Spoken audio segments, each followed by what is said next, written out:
G'day guys, welcome to another layout. This one I am using a Paige Evans cut file and it is called Let's Get Scrappy.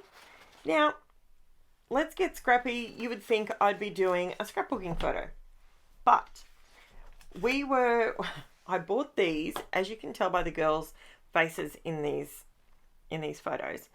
I bought them hair wraps, and I took the photo because they were not real happy with me because they wouldn't stay on their head. And Jen actually said it makes me feel a little scrappy. And that's why I thought, you know what? Play on words.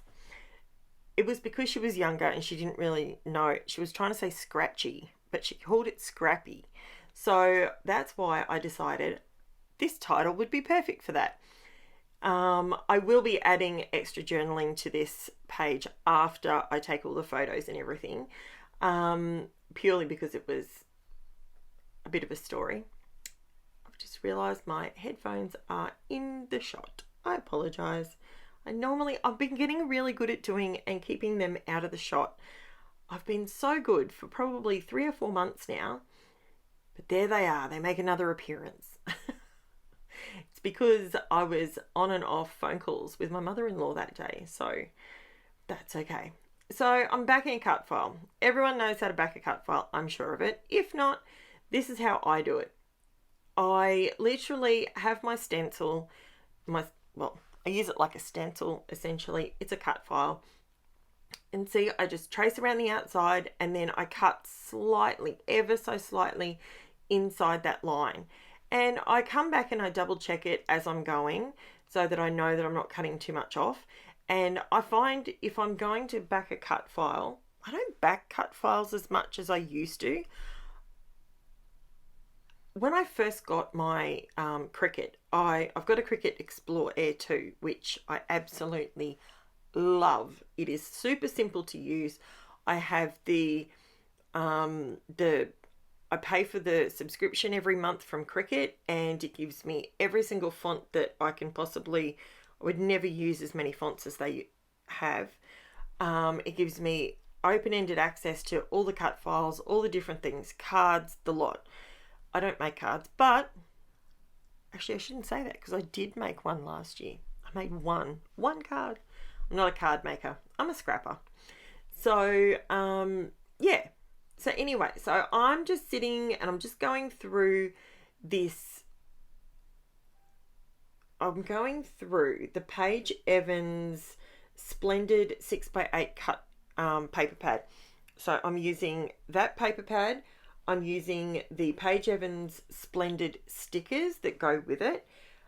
And for my back, for my 12x12 backing paper, I actually pulled out the Paige Evans, her new one, the Garden Shop collection, and I used a page from there. Now, I use very, very, very little mixed media on this page. I pretty much use all papers, which for me, I haven't done a layout like that for ages. So I felt like, yep, this will work. I'm going to do this. So I'm just backing cut files. That's all I'm doing here at this point. What can I say to you whilst I'm backing a cut file? I have started a couple of new series. One is my monochromatic series that I post a video each week. So I do one layout a week that is monochromatic. This week's color will be yellow. Last week's color was green. That will be up on Saturday.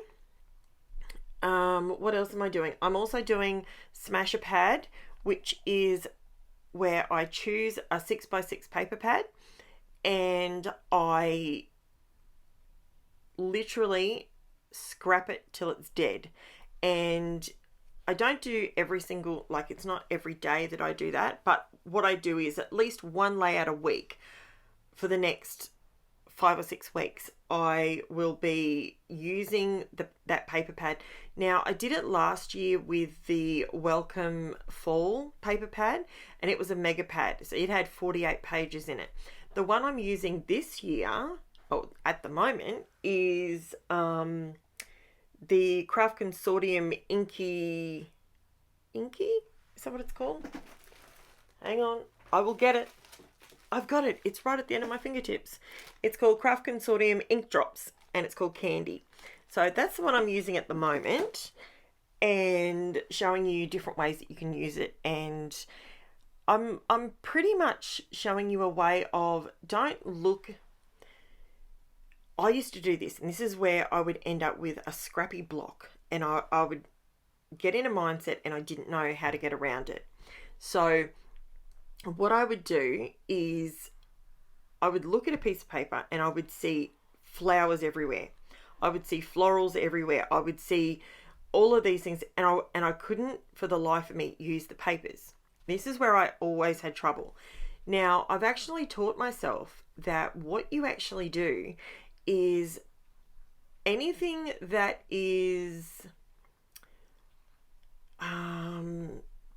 anything that's a busy pattern, if you can get a pattern that you're focusing on it as a solid.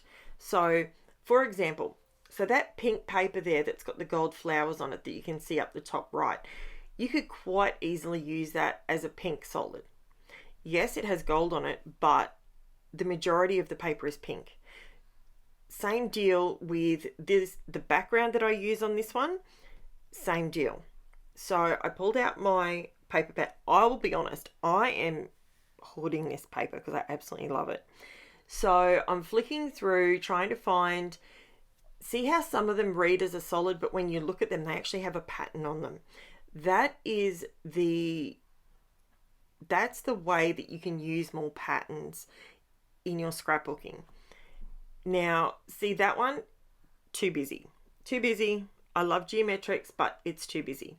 Now this one, see how it has yellow and white flowers, but see, if you sort of rest yourself back a little bit, you're focusing on the bright cut file and the photo.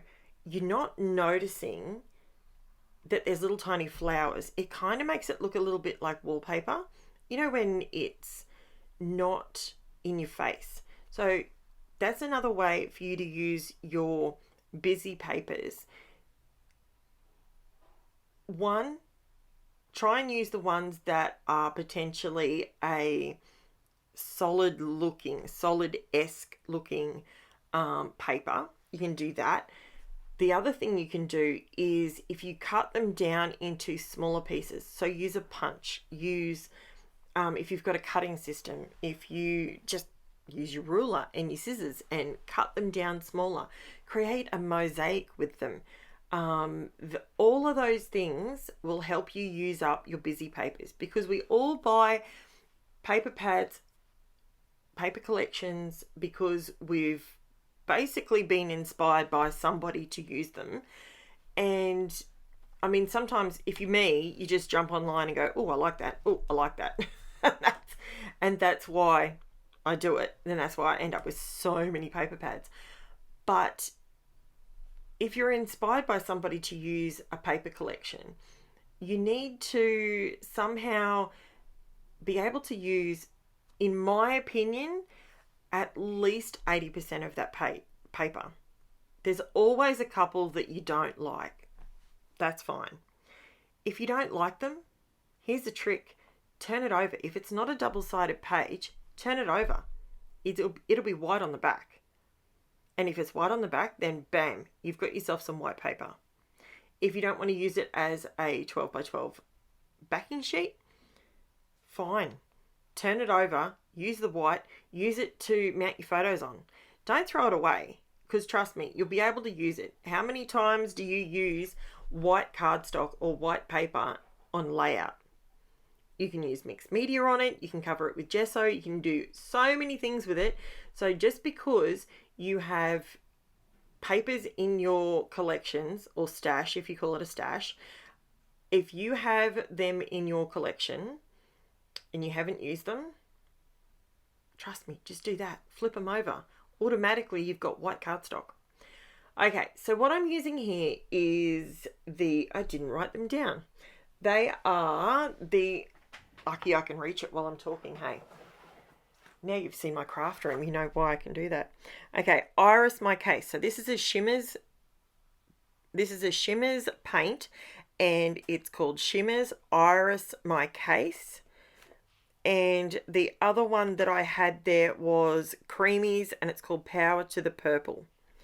Now, all I'm doing is making it look like, because it's a sewing needle, I'm just making it look like that's the sewing part of it. That's all I'm doing with it. So so I do that, and they're my, I don't have a lot, well, I do, I suppose, have a lot of shimmers, but I forget to pull them out because they're in a drawer and I don't look at them all that often.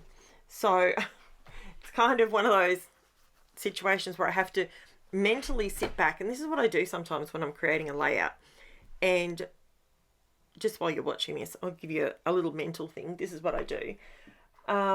I sit back and I'll pull out one or two things, and that's what I actually did with these.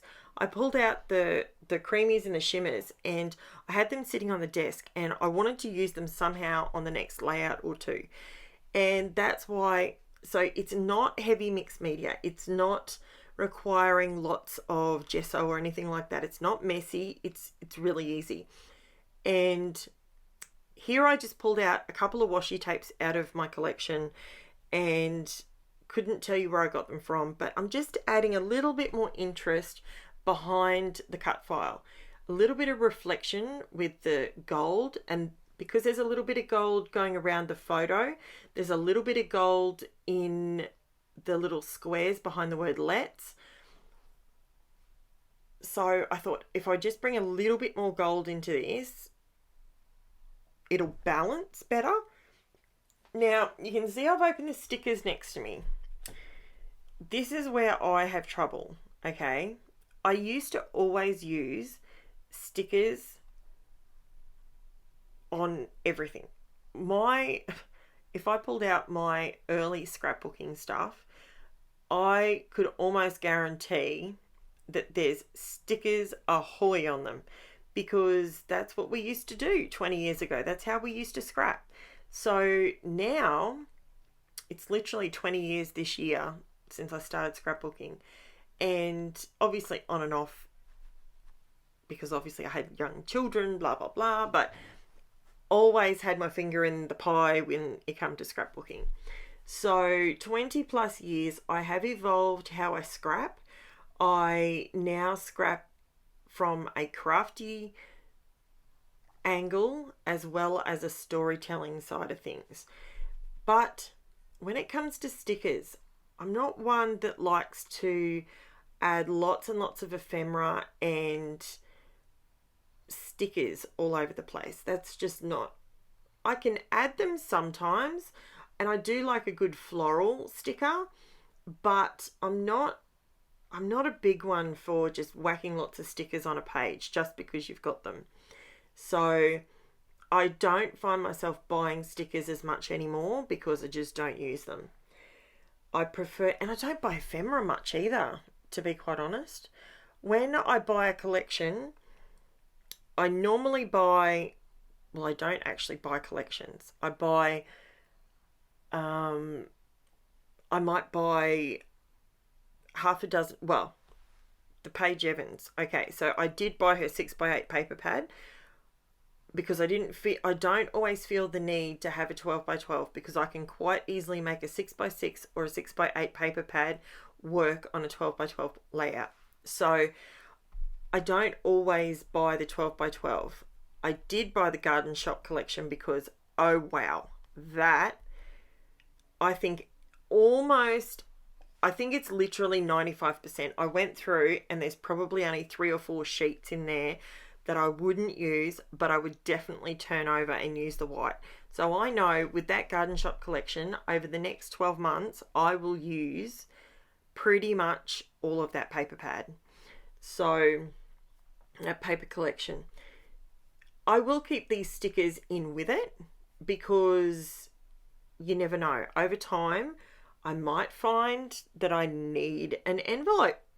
I might need a floral chain or something. I don't know, but What I'm doing here is I'm just trimming, I'm slightly out of the camera shot because otherwise I can't see what I'm doing.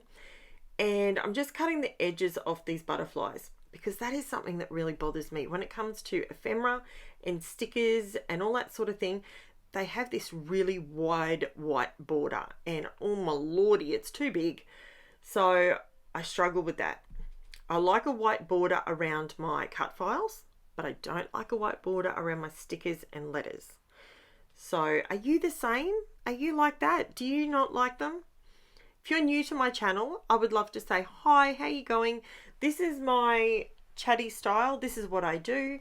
If you're new to my channel or if you've come back and you're watching another video, I would absolutely love it if you subscribe to my channel because nothing makes me happier than seeing other people's work if they choose to share it over on my Facebook group.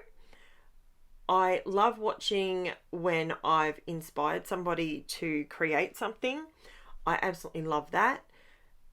And I always respond back to my comments, whether they are on YouTube or whether they are on Facebook or Instagram. I respond back and I do that all myself. I don't have someone doing that for me. So please, by all means, like, subscribe, all the fun stuff. This is my homemade mica spray that I make myself. There is a little video for that if you want to make some for yourself. I love it. It doesn't leave oily marks on anything and it sticks and it doesn't come off. It is brilliant and it adds shimmer and shine. So this is my layout, guys, with my faux stitching, messy stitching look around the border. The cut file, I have managed to squeeze a couple of stickers on there. They don't look too messy, they look fine. So let me know if you're new to my channel, where are you from? I love finding out where people are from. So leave me a message below, let me know where you're from. Thank you so much for watching, and like, subscribe, comment, all those fun things, and I will be back tomorrow with another layout. Thank you so much for watching, and I will chat to you soon. Bye for now.